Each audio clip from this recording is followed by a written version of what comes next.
Hillsborough Title and Waterstone Mortgage and the Diaz duo have both come out to our office to talk to us about some of the TRID changes. And, we've only got a few minutes to our break, but I just wanted to touch on, maybe a few bullet points, Joellyn, of what do people really need to pay attention to now that October 3rd is here and new loan applications, TRID is rolling. Well, like you said, it started yesterday. I believe on any loan apps that the Diaz team takes going forward are going to be under the new TRID guidelines, which one of the biggest changes is that the lenders are now going to be supplying what's now going to be known as the closing disclosure instead of the HUD settlement statement. So that's a huge change in the process and how it's traditionally been done. So that's going to take some adjusting on all involved in the transaction, not only the lenders and the title companies, but you guys The real and estate your agents clients. and the clients, yeah. Yeah, so I think, in the past, we used to send our figures to the title company, and then the title company would prepare the HUD, or otherwise known as a closing statement. Well, the HUD is no longer a term to be used in our industry anymore. It's now called the closing disclosure, or CD, but CD has no music to it, so. No doubt about that. Just, so you have to allow time now, because now the lenders are on the hook now. They're liable, where they weren't before. The title companies are more liable, so they're going to take more control of making sure the figures are right, and hence you're going to have to allow a little extra time for even that piece to happen. In addition to the fact that,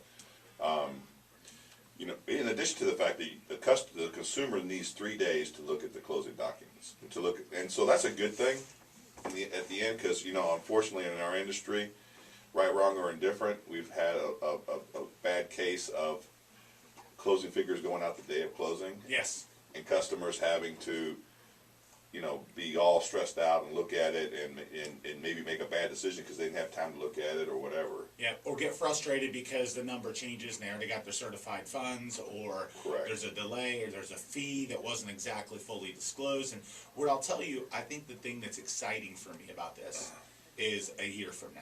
Oh, yeah. Right now, not exciting. Not exciting. Because and I'm just telling everyone out there that is buying or selling a home right now, just be prepared for delays, confusion, complication, and Frustration.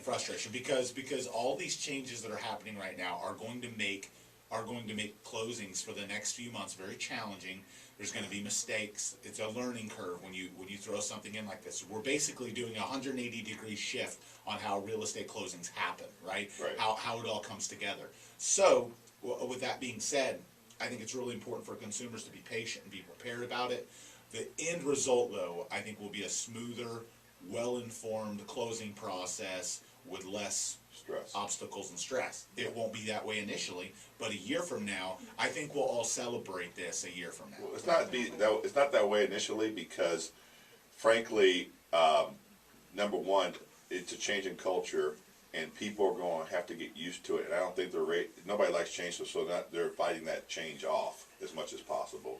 Number one, and number two, there's people that are even in the industry that don't even know what's coming yet, and that's scary as all heck to me. That's the biggest thing. We've been given a lot of presentations and explanations, as Joellyn probably has as well. And the scariest thing is just how many agents, how many title companies, however many just people in the industry that aren't prepared for it, and it's really Don't even know about it. yeah. Right. It's Well, no, and that's going to be a challenge, because there's a lot of agents that aren't full time and don't get great training, and every company's different on that, and some of them have companies where that isn't the focus. So we're going to continue this conversation. We're going to talk more about the real estate market. We're going to talk about we've talked about some of the best areas in Tampa. Now we're going to talk about some of the areas that are losing value the most after a quick break here on the Duncan Duo Show.